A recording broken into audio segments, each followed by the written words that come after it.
What do your tattoos say? Lex talionis, it's, I believe in, it's a tit for tat. The punishment, the crime committed corresponding to punishment received. So that's my reminder. Everything bad I do is going to come back to me. So like in Mm. tit for tat, memento mori, that means, the Julius Caesar, that's the biggest. Julius Caesar has a whisperer who was always said to him, Julius, memento mori, which means we're all mortals. We're all going to die. Today, we get to talk with a communist spy. All right, so let's get started.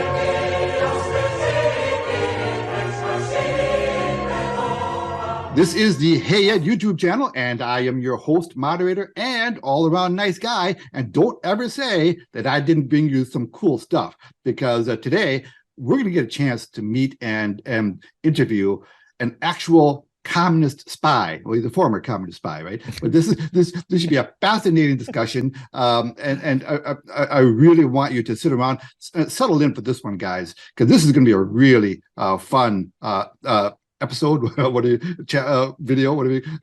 Ladies and gentlemen, I wanted to introduce Mario Bex from a secret location deep in the bowels of some building in Australia. Mario Bex, ladies and gentlemen. Hello, Mario. Thank you for joining Hello, me. Ed, and thank you very much for having me on your podcast. And as well, I'd like to say thank you to all of you listeners and viewers. Thank you guys for supporting Ed channel. And Ed, once again, thank you for having me. Oh, my pleasure. And just so people know, Mario does have his own YouTube channel. So make sure you check this out. I'll be sure to have a link to this in the description below. So check this out, Life the Battlefield. And I'm going to ask you about that title here in a second, Mario. And it's a fairly young channel, but boy, you've been really prolific. Covering all sorts of topics. It's fascinating stuff. So I'd encourage everybody, it's Mario's channel is a young channel, so let's support him. Let's check him out, and whatever video you watch, make sure you give it a like. Okay, let's support this gentleman.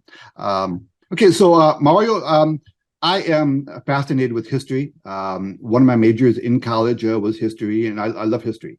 And I thought I knew quite a lot about Yugoslavia, but in preparation for this interview, I did some more research, and I was reminded at how freakingly complicated Yugoslavia is.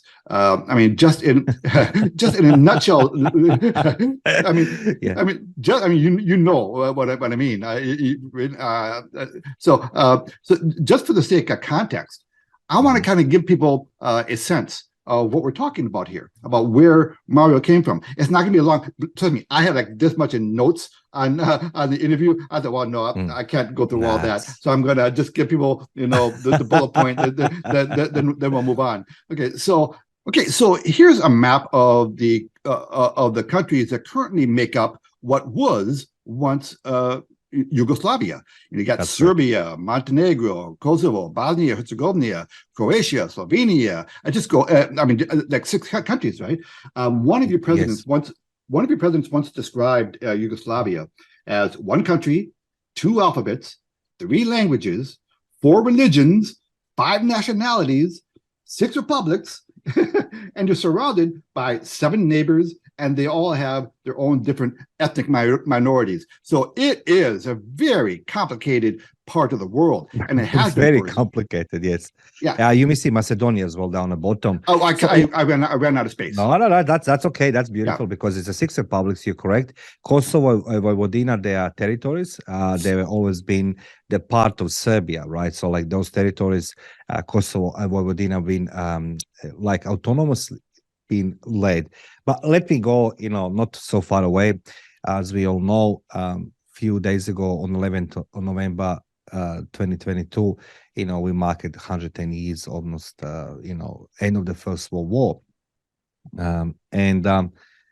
After the fall of the Austrian-Hungary Empire, and Croatia was unfortunately always on that side, always on the side of the Axis forces. Unfortunately, like I can't even say, because I didn't live in those times. But I do remember the First World War that's become the kingdom of the Serbia, Slovenia, and Croatia. And then later on, it's been established as a Yugoslavia, which means South Slovenians, right? You're absolutely right, whoever that said. When you have the 6 republics, you have the 4 major religions, Orthodox, Muslim, and Catholicism, and a few other ones, the abbreviation of the Muslims, Islam, and in the Kosovo. So they're all different, the different Orthodox there in Macedonia, different Orthodox there in Serbia. So, one leans towards Greece Orthodox, one to the Russian Orthodox. And we did have the two different languages, right? Two different alphabets, which they were compulsory to learn. So, like after First World War, Yugoslavia has been established, and as we all know, Yugoslavia becomes the part of the Axis forces 1941. However, in a few days after signing the pact with Germany, there was an overthrow of the government, and government went into war. So Hitler was furious, was infuriated, that even called his operation Retribution, and he attacked from the Bulgaria, Romania, and Hungary. Literally, he smashed in a few days the entire Yugoslavia, and Yugoslavia was very on a glass legs. What people don't understand, that nationalism, it's the biggest part of Yugoslavia. It doesn't matter what side you are, Croatians or Serbians, because that's the two major sides, right? And the bottom line is that on the 10th of April 1941, Croatia declared the independent state of Croatia. Croatia goes with Germany on two ways. Number one, they created the 369th Legion, which was a part of 101st Jaeger Division in Stalingrad. They fought and died there, to the end. Second one was that the Croatia was building a lot of concentration camps, and it was extermination on industrial scale, like the Germans. That even Germans was surprised with the brutality Croatian independent state and all these, war crime criminals, they did it, to the, slaughtering the gypsies and Jews and Serbs and everything else. Anyway, so Croatia declared independence. And then you have the Tito who comes on the scene, like Communist Party, yeah, let's go do this. So it was, it was literally the war between the brothers and sisters, right? Somebody was in the armed forces of Croatia, some, in Chetniks, the Serbian rebels and partisans. Can you imagine this? Like, but the Germans, they tied up a lot of German forces, almost 800,000 German soldiers were stationed in Yugoslavia, because Tito was actually, doing the great job, tying up the Army Group E from Alexander Lev from the Greece, and they stopped them to actually go into Germany to fight in Germany in the last months of the war. So the Second World War finished. Tito comes on the power, of course, democratically elected, and the king of Yugoslavia says, "I coming back," and then Tito says, "No, you just stay in England there, congratulations and live in life." So after Second World War, there was a lot of retributions by partisans, right? The communism was established to the highest level. However, what the people don't know, 1948, Tito told Stalin no. That was a famous no, and because Stalin wanted Yugoslavia to become the part of the Warsaw Pact, Eastern Bloc countries and all these things. So Tito says, no, man, just stick with you there. Tito was a smart man, and what it is, the Russia was start flexing muscles. However, then comes the purge by Communist Party of Yugoslavia by purging the communist members of the Yugoslavia. What that means? So Tito was actually everybody who supported Stalin and says Stalin is a hero, the Red Army is a hero, goes to prison. And I done the one video, it's called the Long Island, which is most brutal, the type of gulag island. It's just a naked island. It's nothing on the island, very tiny, and the people go there to actually to be re-educated and put back on our right path of the communism. But everybody died there. So the communism was leaving, and the Tito was ruling the Iron Fist. Yugoslavia had a lot of fractions, so you have a lot of the Second World War Croatians living in Western countries, and they were continuously harboring Yugoslavia. They want independence and so on and so on. So there was a lot of executions by the Communist Party of Yugoslavia and secret police when my grandfather was working. And as a kid, I didn't know many things. Then later on, as we all know, communism, it's not society where you are happy. It's you're happy with what you have. And we always been told and presented communism from day number one. So imagine this, Ed, you're born and then you go in a kindergarten and then suddenly find yourself in the primary school. So the first grade, I was 7 years old, first grade, you become pioneer. So you get a red bandana, blue hat with a big red star. You give your oath, to the state. 7 years old. That's a start. And then you're living in all these magnificent slogans, about how communism is great. Everything is, it's bad. We sing the songs like UK and in the US going to become the proletariat countries, communist countries. Every summer we done the free workforce. Every summer holidays, you don't sit at home and enjoying just a summer. They were organizing these young communist brigades where you go into some type of camps, and then you were going into forest, cleaning the forest, they put in the rail tracks. Military was working. And the military was called the Seventh Republic in Yugoslavia because the military in Yugoslavia was like glue to all the states, right? So we always been told that we are brothers and sisters. As we know, Tito died in 98, and the things start shifting differently. 1989, there was the first one big public rally by the Serbian ex-president, dead Slobodan Milosevic, and the things start falling apart. And I found myself, because 1986, as I live in a beautiful family of my parents, my father was a typical communist product. 4 grades of the primary school, that's his education, but he was a communist. He believes in everything. But secretly, he was a nationalist, right? Like, yeah. So my father was a, typical communist product. He was drinking a lot, and he loved to break the chairs on me, the tables, whatever he could find. My mom, on the other hand, she was alcoholic and she was a kleptoman, but she was a typical, factory worker who always, told me you can't do it. And so 1986, long story short, my parents kicked me out. My grandfather picked me up. As I mentioned, my grandfather was at that stage second man of the secret intelligence services in Yugoslavia. And he sends me military school. And he says to me, because your grades are shit, you're never going to be accepted that way. So we need to find a different model. And the model was that I will attend every summer political intelligence school. So they call it political schools. And basically what it is, I will meet the people from the service who they groom you, they teach you, spend time with them, writing reports, they're doing some type of interrogation, light ones, of course. They're introducing you to all the systems, and everything else. So how the communism functioning. And I realized that the power of communism, secret police, was not in their brutality, it was actually in the fear of being reprimanded by the state, and people will dob each other. And as we know, 1991, full-scale war in Yugoslavia. Yugoslav Federal Army stood up on the side of the Serbs, and we started civil war. Croatia was fighting for independence, and I found myself on crossroads. What am I gonna do now? Being educated to be the young intelligence communist officer, right? I was supposed to, going to military academy afterwards and everything else. And I was a pride, I was proud of me being, because that you have that power, like, I used to be seeing my grandfather were walking on the street, and he was like a Moses on Red Sea. They will split the people. They say, "Good morning, Comrade Mato. Good morning." It's like, why there was so much, respect my grandfather, because they knew it, what I didn't know as a kid.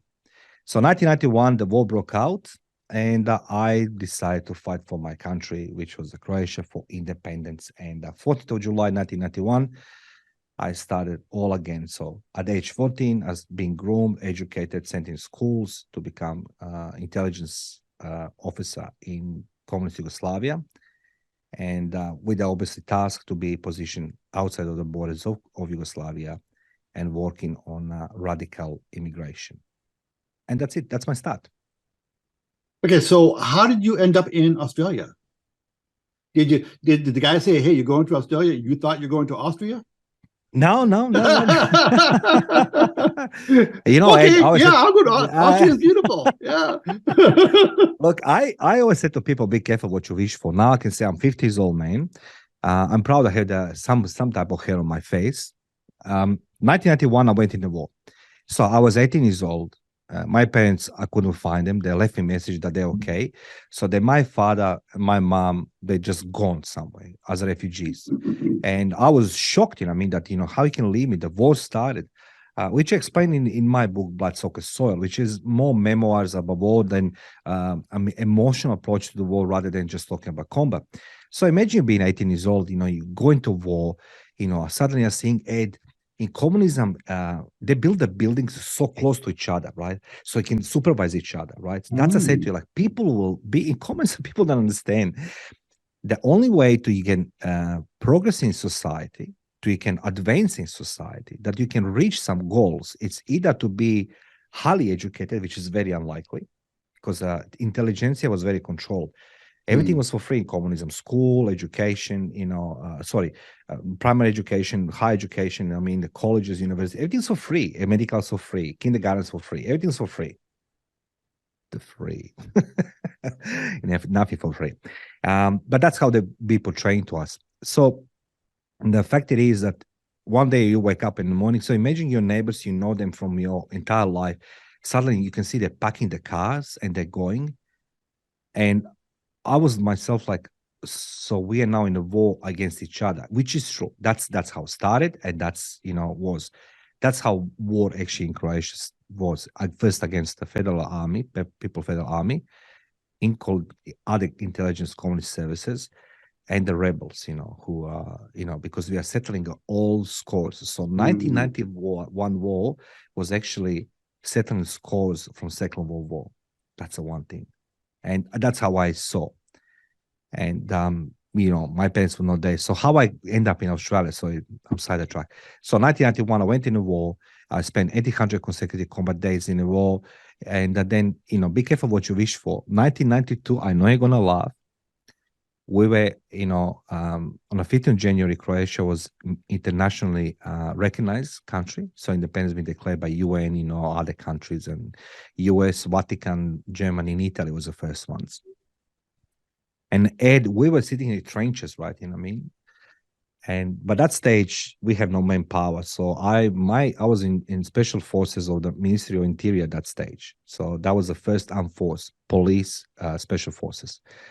And the army was slowly growing. But that stage we called them this stomach division. So I've been surrounded with the people 55 plus, people very old, sick, you know, because everybody else, a lot of people run away in the war. It's tragedy, you know, you're not fighting for home, but I'm gonna go study, you know what I mean? Like, I'm like, what does that mean you're gonna study? So I was sitting in trenches, and we have these shipping containers in what's it called? Entrenched into the dirt, into the soil, right? You know what I mean? So we dig deep, you know, they brought it by the crane during night, you put in big shipping container, you know, where we can relax. And we had some TV, like some shitty TV. I can't even explain it to me. I'm sorry for language. And it was like a 7 of us, I remember, in my platoon, which I was in charge. And it was like 20 of these old guys. They're good. God bless their soul. And there was a commercial on TV. I remember like now, Ibiza. And chicks dancing in bikini were eating McDonald's, right? This is the first time McDonald's is still on TV. And I see all these girls.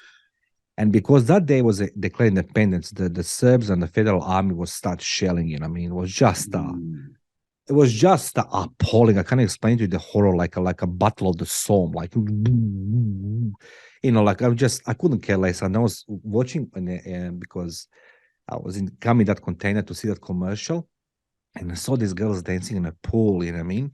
And then I saw very, very high, I saw the plane, you know, like how the hot air, you know, leaves the tail. And I said, this plane goes in Ibiza, one day I'm going to be on that plane. And everybody says to me, stop dreaming, Mar. It's like, man. And I was 19 years old, right?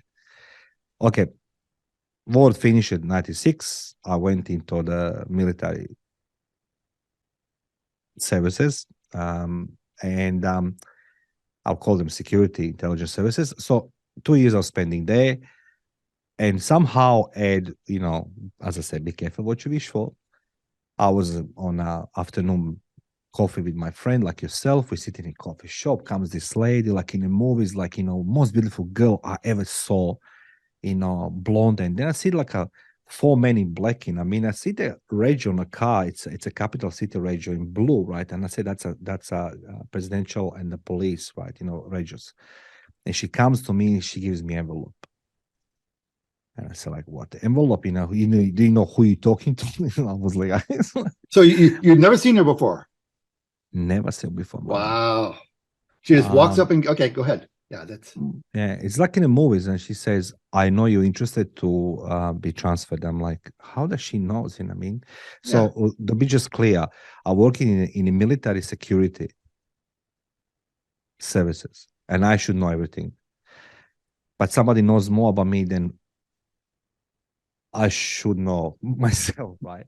So she knew some things about me, and she gave me envelope, and I saw these guys, in the black, and they're strategically positioned coffee shop. Anyway, I went back to army barracks next day. I realized I have the envelope. I open the envelope. They say, "We'll see you on Monday, 7 o'clock in the morning. This address." And this is like I said, like a Man in Black movie, like the Will Smith comes in his orange suit, and I'm coming there. I mean, I tried to shorten up the conversation because my boss was very furious. He says to me, "How you can accept a mail? Somebody approach you, who you working for?" I said, like, "Listen, I have no idea. I'm gonna see it, right?" And I appeared on Monday like a Will Smith in Men in Black. I was having jeans jacket, white t-shirt, smoke in my mouth, gun behind my back. And can you imagine tragedy? My city, Osijek, is 270 kilometers far away from capital city. Took me 8 hours by train to arrive. So like I traveled from 10 o'clock at night to 6 o'clock in the morning to come 7 o'clock in the morning meeting. 8 hours for 270 kilometers travel. It kills your life, you know what I mean? But anyway, I come there. so was that Zagreb? That's correct. Yes. Okay, so you go to Zagreb. Yeah, okay. Yeah. So that was 96, mid 96, or towards the end of 96. I will lie to you right now if I say correctly, but I think it's for end of 96. I'm becoming old. Anyway, I come there, 400 candidates. They say, "We are Directorate 7 of the Department of Foreign Affairs of Croatia. This is security, counterintelligence services." And I was like, I was like, and I walked to the gentleman who was pretending. He says, "I'm the head of HR." And I was like, HR. I said, "Listen, I don't belong here because look at they're all in the suits, smelling nice." I said, like, "I'm just working military, and I mean, you know what I'm doing?" They say, "Yes, we know, but you should stay." So after 7 hours of the conversation in that big auditorium, the people are start slowly leaving that place because you can't do this. People leave, they stated you will not travel home when you want. People will leave, a group of the people leave, I mean? So it's about 40 or 50 of us left, and they told us you can go home now. I'm like, come on, man, I need to go on a train back.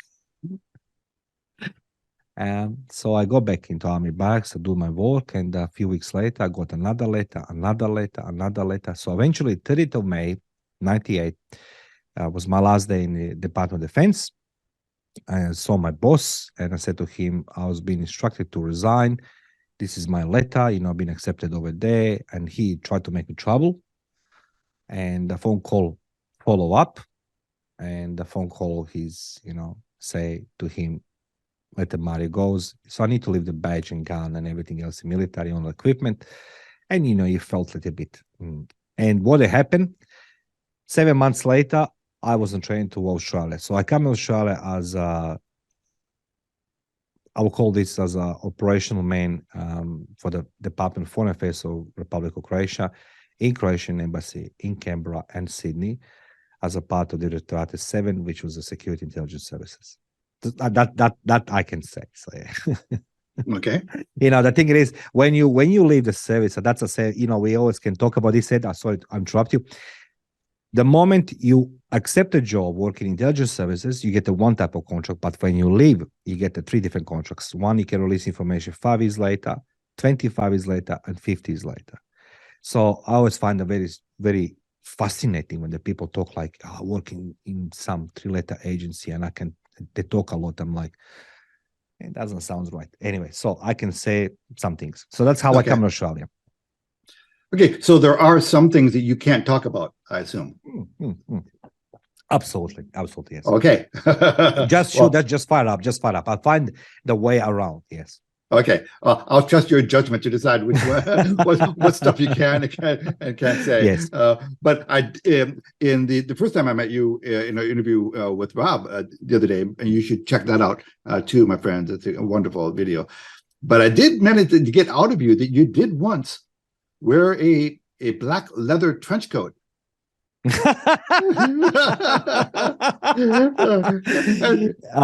That completes the picture, man.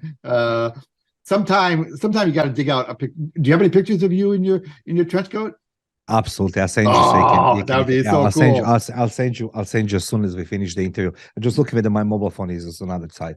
So I'll send you no problem.